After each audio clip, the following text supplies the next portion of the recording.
Welcome to ProjectME, the podcast. I'm your host, Tiffany Carter, the founder of ProjectME, multimillionaire entrepreneur, former TV newscaster, money-making expert, female empowerment speaker, and self-proclaimed office supply addict. My mission is to take the mystery out of making big money. Every week on ProjectME, the podcast, I'll share success tips, strategies, and stories from other entrepreneurs, experts, and millionaires, showing you exactly how you can achieve your most exceptional life. Now let's get to it.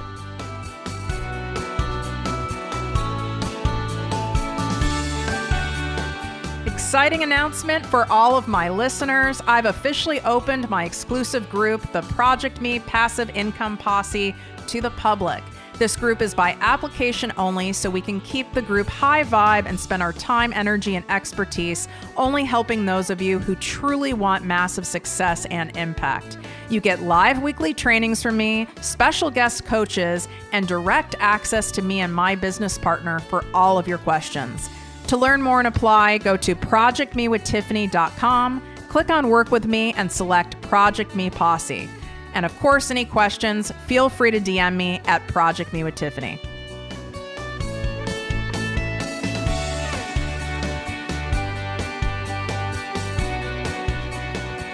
Welcome to the podcast and posse, ProjectME with Tiffany Carter. I'm your host, Tiffany, and you guys are going to get some special permission today that I'm going to help influence you to give it to yourself. Enough's enough already.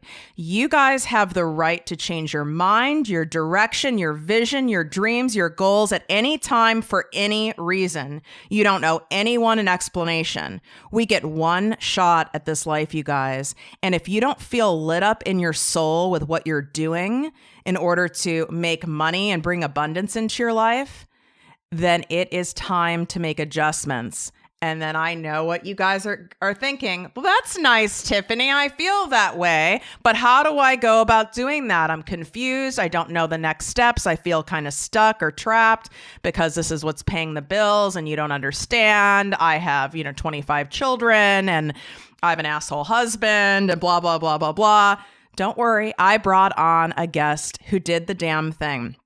Regina Lawrence. She is a former hardcore trial attorney and law school professor turned soul-based business and life strategist. That is a huge shift, you guys. And we're going to talk to you today about how she did it, why she did it, and there are best practices around it. This is not one of those episodes, and I am not one of those business coaches that is going to tell you, oh, go march right in and give that 2-week notice with no backup plan and no cash in the bank. Please don't do that. I didn't do that. If you want to know how I went from employee to entrepreneur, it's in one of my first 10 episodes of my podcast, and I teach my straddling method on how I did it in a way where I still could afford my lifestyle and didn't go into some crazy panic, fear, scarcity mindset about not having any money. It sounds sexy when all these people talk about, oh, I just quit my job and I leapt and the parachute appeared. There is only probably less than 1% of people who that might work for, and the rest fall flat on their face and end up moving back in with mommy and daddy. So we're not going to have that. What's up, Regina? Welcome to the show, girl. Thank you so much for having me. I'm so excited to be here. So let's talk all the things. First off, what made you even want or lead you down the path of becoming a trial attorney? Like, that is a shit ton of work for you. For those of you guys who don't know, I mean, a lot of sweat equity in paying your dues. So for me, first of all, going to law school I was not a girl that grew up and was like, I'm going to go to law school. I was a girl who grew up in a lower middle class family, and I'm one of 9 kids. I'm number 8. And I saw the life in front of me. I saw that 7 of the 9 kids were addicts.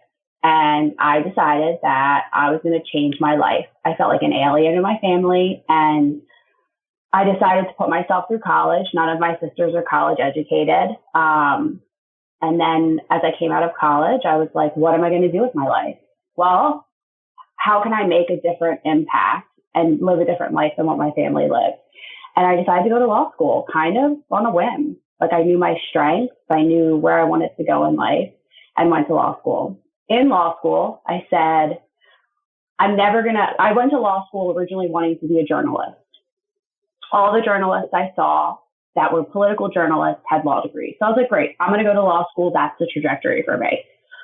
But then once I got into law school, I would say to my like legal writing and my public speaking professors, I was like, I'm not going to practice law. I don't like to be in front of people speaking. Like, I'm a behind the scenes kind of girl. Like, I'm not going to practice. Well, by the end of my first year of law school, I was like, give me a microphone, put me in front of a jury. Like, there was just such a shift in me. And very quickly in law school, I had a love of trial advocacy. I had a love of strategy. I had a love of taking the analysis and taking the way that my brain was structured and teaching a jury why they should find in favor of me. And I came out of law school like set on becoming a trial attorney. And I was so lucky. And my first job out of law school, I worked for the city of Philadelphia in a civil practice. So my client was the city of Philadelphia. And right out of law school, I was representing the Philadelphia Police Department, the Philadelphia prison system, and the Philadelphia warrant unit. And my second week of work, my boss was like, hey, just so you know, you're trying your first case next week. And I was like, what?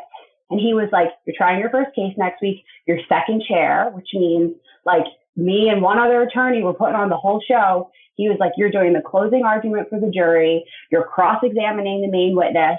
Like, let's go. And that was my trial by fire. You're a trial attorney now. Did you win that case?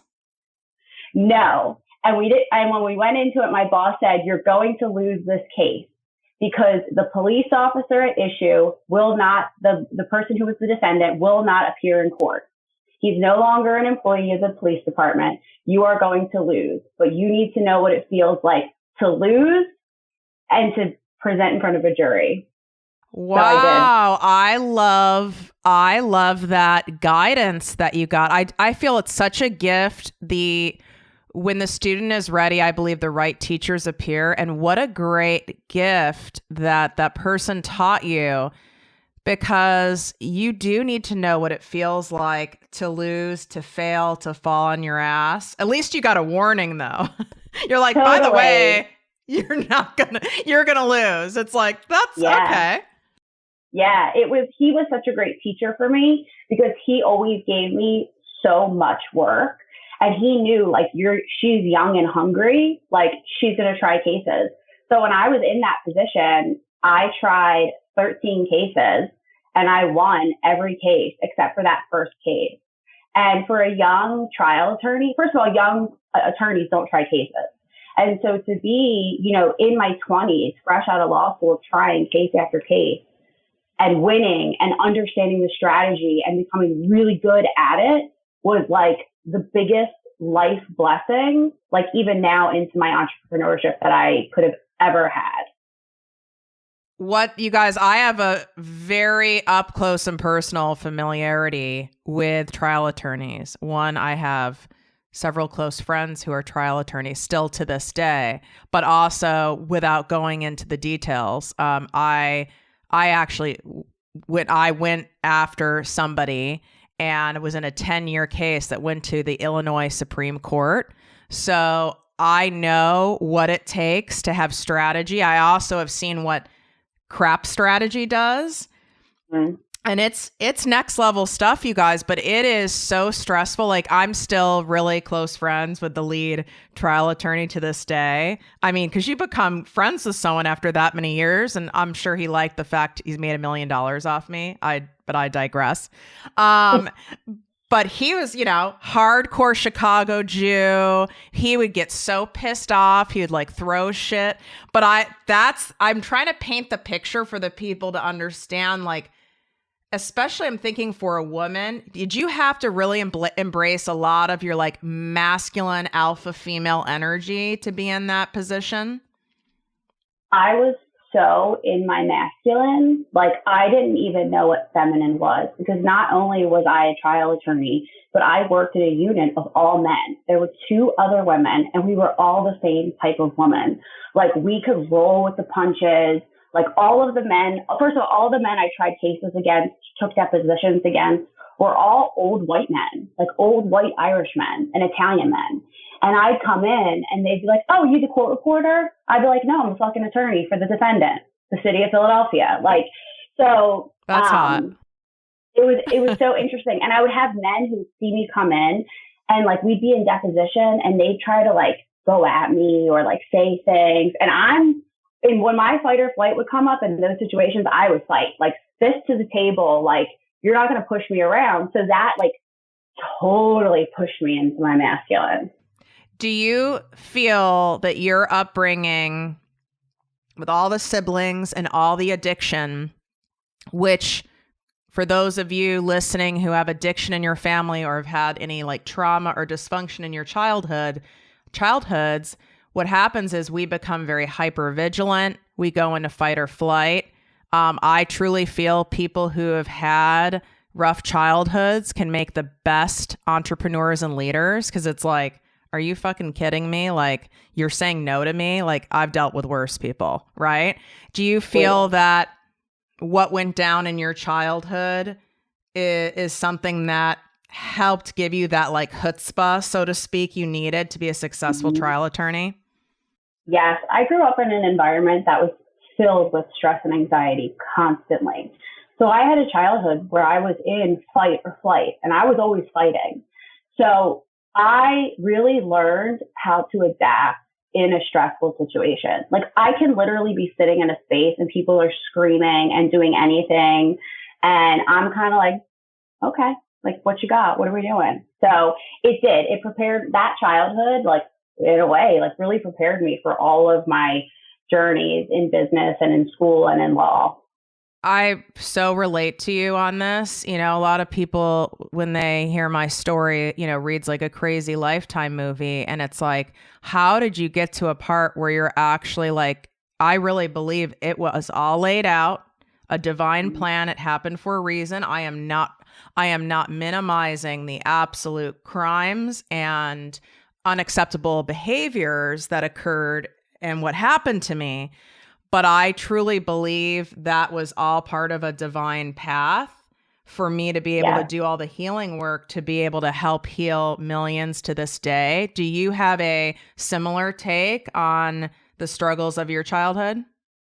Totally. So in my childhood, I would look at my family and I would think as a little kid, why am I here? Why am I with these people? Like I feel like an alien. And what I've realized is that before Regina took this body in this lifetime, my soul knew what it needed to do and what lessons it needed to learn. And my soul contracted for those hard times, for that childhood, for those siblings, for the parents I had, for everything.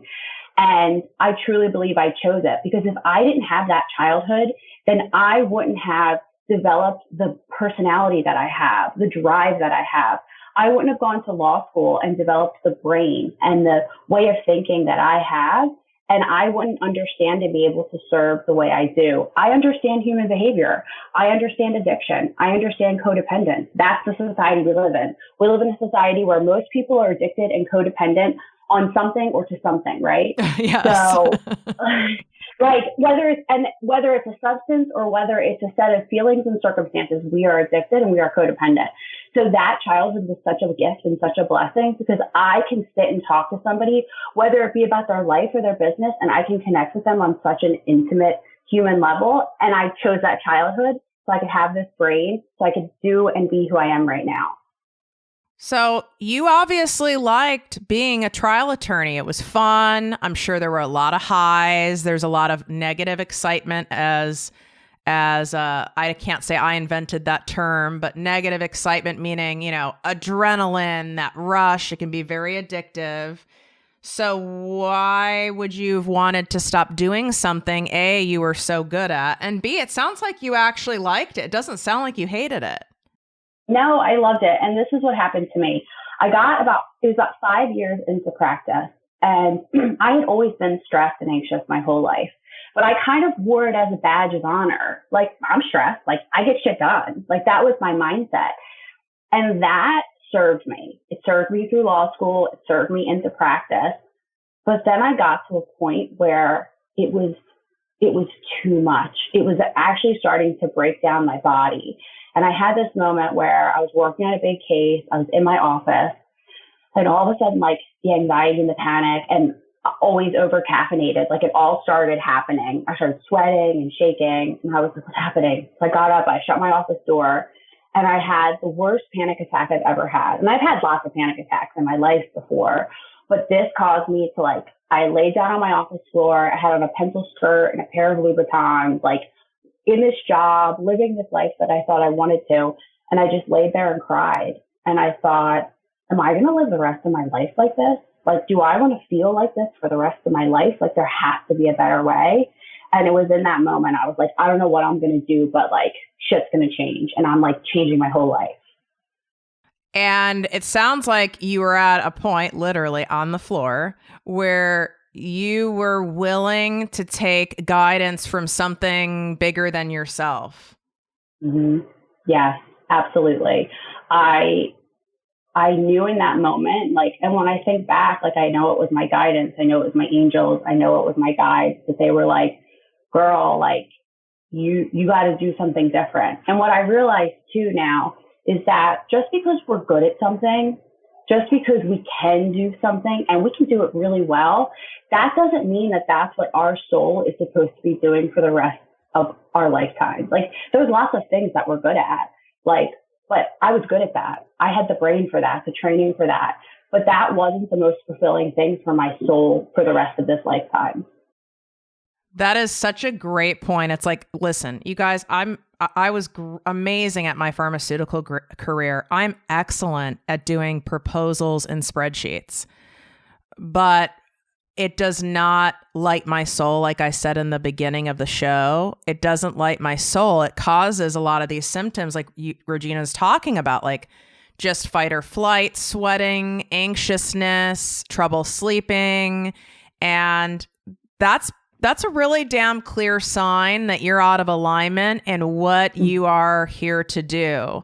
So take us through these steps, because there's a lot of people listening who are in that position. Maybe they don't like what they're doing, but they like the money, because you stay in something for a reason, a relationship, a partnership, a job. Maybe you don't like the job, but you like the money, or you like the certainty, or you like the benefits, or you like your coworkers, or, you know, there's some reason you're staying. Otherwise you wouldn't stay. You're getting a payoff. So, but they don't know what am I supposed to do next? So take us through what you did. You're on the floor, pencil skirt, Louboutins, like having your surrender moment. Then what? From there, I started to do some research, and I went down this mindfulness journey. I started to discover Tony Robbins and all of these different people. From that, I ended up hiring a business and a life coach, and I actually worked with him one-on-one for 3 years. Through that journey, a few different things happened. One, I first didn't have the intention of leaving practice. I had the intention of becoming a more peaceful person, because I truly believed that I can be in a peaceful body and in a calm body. I can do a lot of work. I can work long hours and not be in a state of fight or flight. So that was the very first thing I did. How do I retrain my brain? How do I retrain my habited responses to situations to no longer be a stress mess all the time? So that was the first thing I did. Once I really got into that neurological reprogramming of the brain and really calmed down and changed my relationship with stress and anxiety, I started to look at my life. And I had this like aha moment where I realized I am in charge of my life. I like run the cruise ship. And it doesn't matter what my family thinks. It doesn't matter what my friends think. It doesn't matter what my boyfriend thinks. I get to live in this lifetime, and I get to live this lifetime however I want. And I do not want to live this lifetime in the four walls of this gray office, because that's what I saw. I saw that like I was going to spend my life doing this thing. And did I want to do that? Was that for my highest good? Did that make me like so soul fulfilled? No, it didn't. And so I basically was like, fuck everyone. I'm doing me this lifetime. And from there, I started to think about coaching, like becoming a coach. And because a lot of women in practice were coming to me like, what's going on with you? Like, you're so peaceful. Like you're changing so much. What's going on? So then I eventually became a certified life coach and a holistic health coach. And I started on the side working with people, realizing like I'm really good at helping people through, because I'm a teacher, I'm a natural teacher. How can I help people through this? So I started helping people with that. And it was a progress. Like it was like one step at a time. So like when I was, working with my first coach, I never thought I was going to leave practice. I thought I was just going to get healthier in my mind and in my body and my soul. But that really surrendering and really like separating my identity from Regina, the attorney, because we have a career and I would be like, oh, I'm Regina, I'm an attorney. No, I'm Regina. Like, and I had a vocation to be an attorney, but I'm going to have lots of vocations in my life. And that was just one of them. So really separating like the I am from the profession and like tapping into who I was. Yeah, I love that because I had that attachment too, especially if you're in a career or you even work for a certain company, right? Like my fiance works at Tesla. So when I first met him, he's living in Manhattan Beach in California, for those of you who know where that's at. And it's a very out of control, expensive area. And people actually started calling him Tesla Mike. Mm-hmm. And I found that, I've been doing the work a long time. So I found that very interesting. And Mike is someone who you don't know who he works for, what he does, like humble to probably to a fault. Mm-hmm. And I was like, but we can become known and other people can actually put us on a pedestal based on a company we're with, or even a company a significant other is with, or a profession. And, I was in that pharmaceutical world and I was high up, which is very, sexy. So people think, and very lucrative and all those things. But I noticed when I would just lead with Tiffany, like, hey, I'm Tiffany. The next question a lot of people ask is, what do you do? And because I'm so hyper vigilant from my childhood, as soon as I said, oh, I'm in the pharmaceutical industry, I would say almost everyone's energy shifted. Like instantly they were impressed with me, or I felt it. And I know that had to have happened for you. Like, oh, totally. You're an attorney. And then it teaches us that vocation, right? That is, that's what's special about us, not Regina, not Tiffany. Does that resonate with you? So much so, like, because people would always respond like that. Like, if I was on a date, like, I would never tell guys before I went out with them I was an attorney. I'd try not to, because as soon as they find out, it would be this energetic shift. And it was either like, they were like, oh, like I could see they were like, oh, I can't wait to introduce her to my parents. Like she's a lawyer. Or it'd be this, like, they'd shift into this like negative masculine where they wanted to battle me. Right. And even when I started my business as a coach, I really detached from being an attorney, but too much, where I like consciously like tried to reject it because I didn't want to be connected with it. So yeah, I felt that a lot. And I've had a lot of internal battles and an analysis of Regina, the attorney, or Regina as an attorney. Oh, I bet. I completely get that. And the same thing happened even more so. Here I'm talking about the pharmaceutical side. It was a million times more so as a TV newscaster. I bet. It was like, and which made $17,000 a year. I mean, it's just so funny. It's so funny about all that. But a lot of times people's responses to us, strangers, our families, that can make things more difficult. Like when I wanted to leave my corporate career that was lucrative and prestigious and become an entrepreneur before it was a cool thing, I only had one person supporting me. Everyone else thought I was nuts. So first off, did you tell anyone aside from your coach that you were going to be doing, starting a side hustle with coaching? Did you tell people? And if so, did you have any pushback? Like, what in the fuck are you doing? Like, you have this great career. So much pushback. And it's so interesting because even now I'm a coach full time. And like my family doesn't understand. Like, and the comment they always make, which like drives me crazy, is like, well, if it doesn't work out, you can always go back to practicing law. But like, I had so much pushback because when I first left practice, I was doing more life coaching, and there's still so much stigma around having a coach and like being coached that my family and friends were like, okay, like, but they also know me. So like the phrase in my family is, Regina gets whatever Regina wants. That's what my family always says. Because from the time I have been born, if I say I'm going to do it, I'm going to do it and I'm going to make it happen almost to a fault. Like I can really muscle shit. So when I told them, they were like, okay, like kind of like, what's going to happen? So when you first had that first paying client, right, as your side hustle, so you were still, practicing attorney, how do you remember that moment and how that felt? Yes. So my very first paying client was a girl who had just graduated from law school. She failed the bar and she was studying to retake the bar.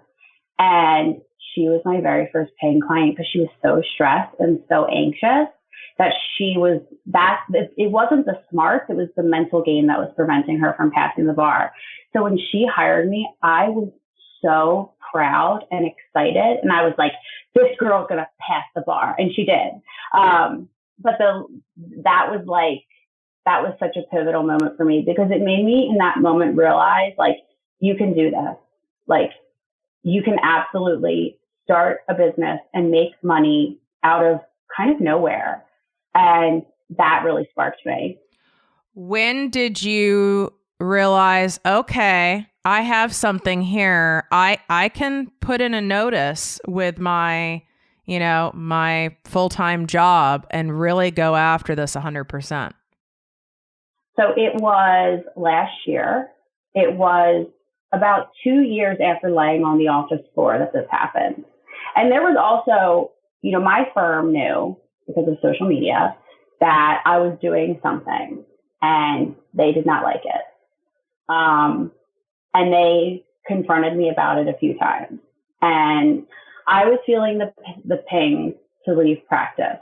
But like the Virgo type A planner in me was like, it's not time yet. It's not time yet. No, it's not time yet. Like, and I had this experience where I kept hearing this voice say to me in meditation, quit your job. It's time to quit your job. It's time to quit your job. And I was like, nope, not quitting.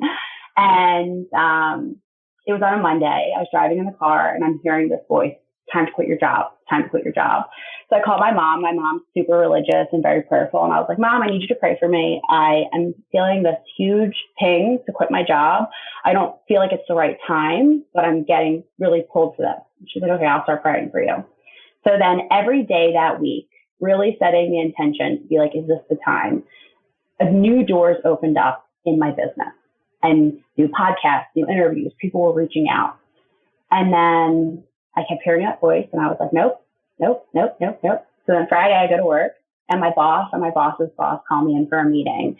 And they're like, listen, we feel like you're not happy here and that you're not going to stay here and that you don't want to do this forever.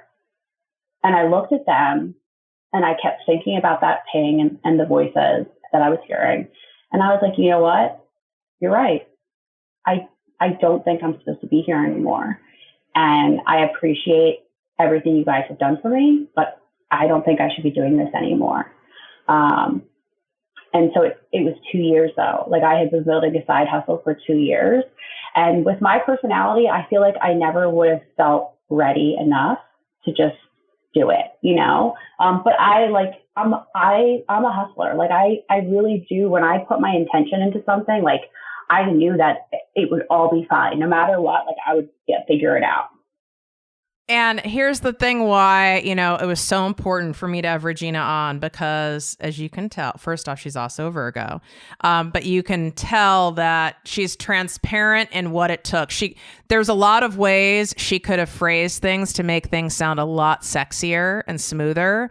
But the reality is it was 2 years from her laying on that floor And even though you were raised being told Regina gets what Regina wants, and you know you're a hustler and you make things happen, even knowing all those things about yourself, the universe knew that basically you had to have some form of being released by your bosses in order for you to quit, even though you knew all those things about yourself. Yes, absolutely. I needed that. And even after that, going into starting my business, the very first day I was home after leaving my office job, I sat down at my computer and at my desk and I was like, well, what do I do now? How do I do this?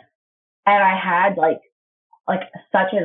questioned my identity, questioned everything I had been doing. And I had already started the business. I already had paying clients. And I still was like, oh, holy shit, what did I do? Oh, I remember that. And for me, it was a long ass time ago. It was 11 years ago. And I remember, and I bought an executive desk. It was it was very important, the desk I had. I convinced myself of that. And oh my God, you know what was weird for me is all the extra space energetically and time I had because I was working for myself now. And it was weird. It was it's for those, not that I'm a mom, but I can imagine, for those of you who are moms, it's when, you don't have someone's watching your kids for a couple days and you're in your house and it's quiet and it's wait a second. It feels really weird. What am I supposed to be doing? So let me ask you this. Did you make sure your coaching income matched your income of being an attorney before you left? What did that look like? Let me just preface this by saying the way that I have done things, I don't recommend for anybody to do it. No, not at all, not even close. And because of that, I really had to hustle. Hustle was really what I did. It didn't match. And because it didn't match, I was like, okay, what are all the ways I can bring in income fast right now? What are all my skills? How are all those different ways that I can make money? And I went to work building my business and making income in any way possible. Yeah. And that's not a fun energy. I'm sure there were points where you're I just traded this, anxiety ridden fight or flight from being, an attorney. And now I just traded it for a different version of it. Mm-hmm. Absolutely. Because I know I had those moments too, where I was like, wait, I left, there is security in some sense, right? Perceived security when you're an employee, but it's I left something that was more familiar, but I was, stressed and all those things. And then I was like, what did I just trade it for? I'm in my own self-imposed prison. I recreated a similar feeling. So how long did that take for you to, so to speak, massage that out? And figure out that balance and that flow for yourself? Yeah. So for me, I had about 6 months of money that I could rely on through starting to build the business. And I also, as soon as I left practice, I was living a bougie life. So I looked at my spending and I was like, okay, what are you actually spending money on? You don't need a $150 gym right now. You can go to Planet Fitness for $10 a month. And I just looked at my life and I was like, what are you spending so much money on and how can you monitor? Why are you going out to eat all the time? You're not Jay-Z. Calm down. And so I really monitored all my spending. I was I stopped shopping. I went on the shopping freeze and I just did certain things to monitor what I was spending. So right there, I was saving so much money every month. And then I had some money in savings. And I would say within the 6 months, I started to build up clients and some income. And I would say it took me about a year to really figure out what I was doing and how I was doing it and how to generate income. But even then, my whole thing is this, is that when you have a desire in your heart to do something in business and to build a business, to be a coach, and you want to grow that organically. So for me, I wanted to grow it organically and I wanted it to be really authentic.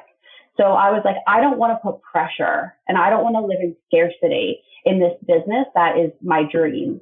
So what are things I can do that I enjoy to relieve some pressure? So like I started a social media agency because I'm really good at curating social medias. So why don't I monetize that? I'm a really good writer and a really good copywriter, and I love to do that. So like I just started to look at a few different things to alleviate some of the pressure and like never be in a scarcity mindset. And that really helped me a ton. 1,000%. This is exactly what I teach you guys, is that when you have money coming in, even if you have to bartend, you waitress or something because you don't want to be in that job or that environment anymore, but you have money coming in while you're building it on the side. Is it maybe ideal? Maybe it's not ideal. And I don't want you to trade it for another job that you hate. That's why I say like do a jobby, right? Like get some job somewhere that at a store you like or something like that. And like how Regina's saying, she likes writing content. Do I think that you want to end up being your end goal and your soul calling is to own some giant social media agency? No, but that doesn't mean that you can't transition that where you still own it and other people run it. And that's just another stream of income coming in. Because what happens is if we don't have that cash coming in, it is a transference of energy when you're on those sales calls with clients. And I don't give a shit if you're a professional trial attorney, which you guys are you're master actors and chameleons, or you're a news broadcaster like me. It doesn't matter. You can't fake energy. People can just sense it. And plus, now it doesn't feel good. Like knowing you have a cushion, you had that 6-month cushion. And I know people, like I had on another girl on the show where we joke because we're in like the recovering former newscaster support group. And she bartended while she was starting her first years as a newscaster because you don't make shit. And that felt good. So would you do anything differently over this, from the 2 years it's been for being on the floor? Is there anything now that you know that you'd go, I would have probably done this or this differently? I don't think so. I would say probably when I started my business and I sat down at the desk the first day, I was like, I need a daily method of operation. I need a daily system. And I probably would have I eventually invested in a business mastermind. I would have invested in some sort of mastermind or some sort of coaching, strategic business coaching much earlier in the game, because I think it would have saved me a lot of time trialing and erroring, and learning things the way I did. That's probably the only thing I would change. That's fair. I would say what I would have done differently, and it's something that you actually did do, is I would have hired a coach earlier on. It would have saved me. It took 5 years before, I didn't do it before that because I'm a stubborn Virgo and in self-will. And I thought I had to prove it and do it myself and whatever. I would have hired someone sooner because it would have shaved off a bunch of time. I wasted a lot of money on things because I just didn't know. Why would I know? I'd never started a business. How would I have fucking known that? And so I would have done that earlier. That would have been a smart investment, but it's almost kind of like an insurance policy. It's like for that optional insurance that you can get that a lot of people blow off. And then until something happens or they know someone where something's happened and you're like, okay, I'll never not have insurance again. I look at it very similar to having a coach, or even for that matter, having an attorney, like having an attorney review things for my business. Most people don't pay for that unless you have a really big company, but most people don't pay for that until they've gotten screwed and they've screwed themselves. And now they know I need to have an attorney look at everything. That would be my world. So for all the people listening who are like, okay, I know I'm not meant to be where I'm at. I don't have 6 months saved. Do I just like side hustle and try to save as much money as possible? Like, how long do I have to be in this miserable situation for? I mean, I think you need to be really honest with who you are as a human being and what you're capable of. Like, one, I think you should have savings. I don't care if you're a hustler like me, like you should have some savings. Two, look at your spending and see what you're spending money on and see like, are you spending money on non-necessary things in your life right now? If you are, then like cut it out. Start to look at if you're going to leave sooner than having a 6-month cushion, what are different ways that you can bring income into the business? I have a coaching business now, but I will always have multiple streams of income padding the business because as the business grows, I want to have cash flow. I don't ever want to feel scarce. So start that habit now. Like you don't quit your job and become an entrepreneur and all of a sudden like you have like all of these like cash flow like businesses happening. Like you start the habits and the practices now. So start to scheme and think about what do I like? What do I enjoy? How can I make extra money in the business? Start that now and start to prioritize that. But also be honest with yourself. Like I knew when I left practice, like I'll make it happen. Like that's how my whole life has been. If you're somebody who that's a struggle for you, then be really honest with yourself and give yourself a bigger cushion. And like, just be really honest. Yeah, you do have to be honest with yourself because when people apply to work with me, I can even tell by the applications. I can't help anyone who is not willing to go all in and be resourceful because truly that's what it takes. I understand from what a lot of people see on social media, it looks like it's all like Bali and butterflies, but this shit ain't easy, you guys. You know, and I'm not saying it's not worth it. Yeah. I'm not saying it's not worth it. But like, if you saw me in the last 3 days, I mean, it's relative to when you're listening. I've been a hot freaking mess. And it doesn't matter. I have millions in the bank. It's different levels, different devils. It is just like, I was a hot mess. I was overwhelmed. I had to reground myself. Like, it's a shit show. It's a worth it shit show for me, but you have to know that because that picture that's painted out there is very irritating. How do you feel about that? Most of my days, I'm literally like, if I'm creating something, I haven't brushed my teeth. I'm in my underwear. I'm at my desk and I am like kind of a disgusting human being and I wouldn't trade it for the world. Like and that me and my girlfriends who are coaches talk about this all the time. Like we see on social media and we see on Instagram, like the beauty and the excitement and that I live the laptop lifestyle. Like it's not like that. Like I have a business in the United States. Like most of my clients are in the US and Canada. Like I'm not traveling to Bali in a different time zone. Like I can't run my business from there, you know? So it's a shit show, but I love it. And I love every part of it. I literally love sitting on my laptop, even when I want to like die because I'm on Canva trying to figure something out. Like I wouldn't trade that for all the other things and all the other stresses I had in my former life.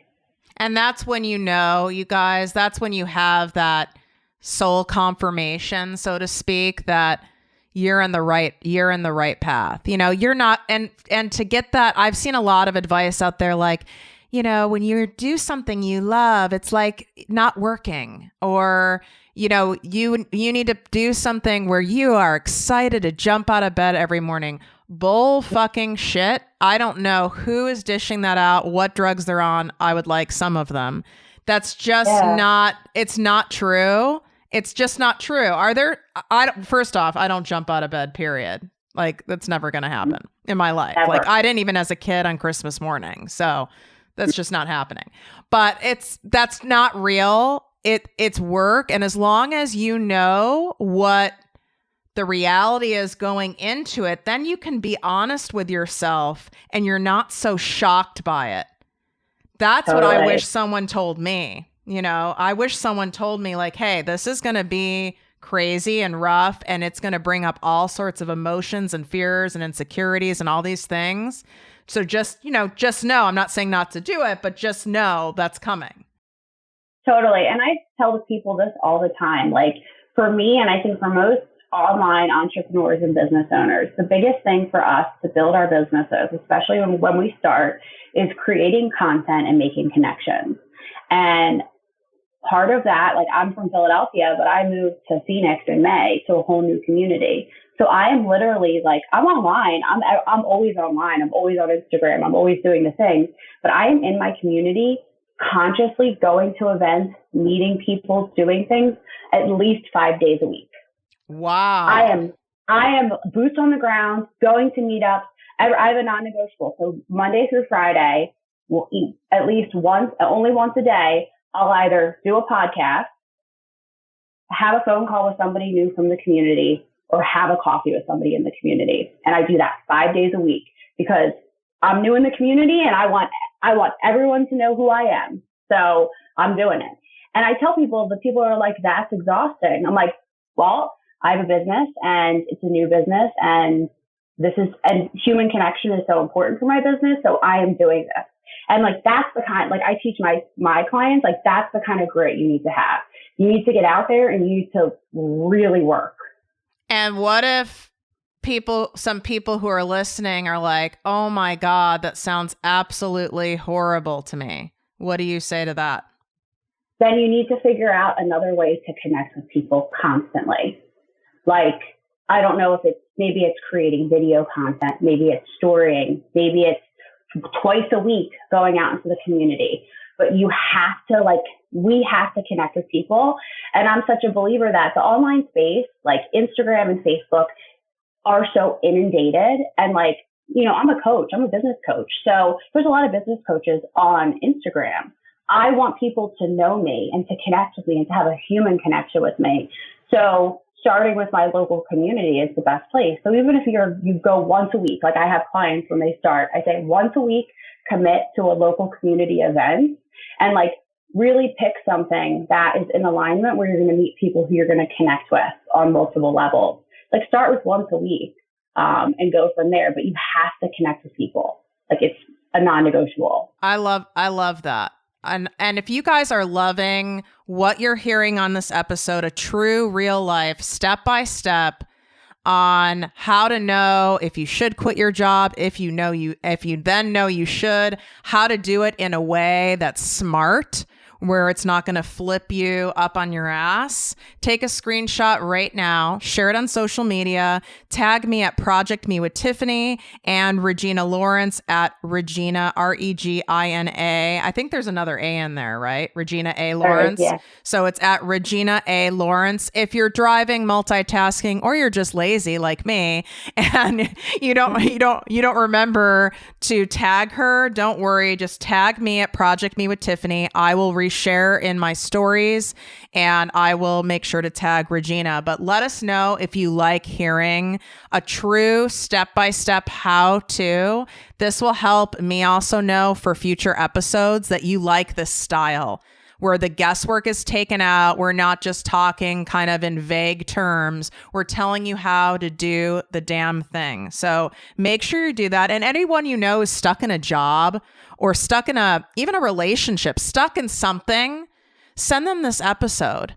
That's sometimes the best stuff that's been done for me. Sometimes people, when they know I'm struggling with something, maybe it's around my mom or inner child stuff, I've been sent books. I've been sent YouTube videos. That for me sometimes is the best way you can show care and compassion and support for another friend, colleague, or whatever, versus just like telling them what you think they need to do, is sending them a resource.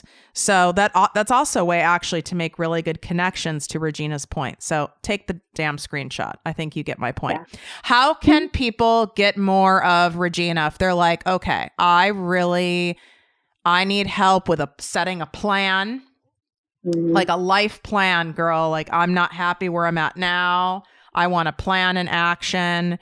Where can they find you? What do you have available to help them? So I spend a lot of time on Instagram at Regina A. Lawrence. My website is reginalawrence.com. And the way I work with people is in two different ways. I do a container of coaching where I coach people for 3 months at a time, or I do 90-minute deep dive calls. Sometimes people come to me and they need a jump start, whether it's in their business or in their life. And what I am really skilled at is creating a strategy and a structure and a system to get people started. Because what happens is, whether it's pivoting from one career to another or starting a business, we have all these ideas and dreams and hopes, right? But the steps to get started are often overwhelming. So I'm really good at talking to somebody, understanding who they are, where they came from, and getting them the first 10 steps to get them started, whether it's a life pivot or it's a business launching. I'm really good at creating that entry point for them. Love it. And plus, you guys, if you're going to hire a business coach, for fuck's sake, hire a Virgo. I mean, why would you waste your time with anyone else? Come on. That was like a version of a shameless plug. I mean, two Virgos dishing the reality to you guys. I mean, really, what could get better than that? It was amazing having you on. Thanks for your transparency and really giving us the goods versus like skating over everything and just giving us the highlight reel. Like, this is exactly what my audience loves, and I love it too. It's refreshing. Thank you so much for having me. I love just talking about the real things, always, in all areas of life. So thank you. Thanks for coming on, girl. I'll talk to you later. Thanks. If you enjoyed this podcast, please write a 5-star review on iTunes. Not only will this make me super happy, but it will allow more listeners to find our special show. Simply help me help others.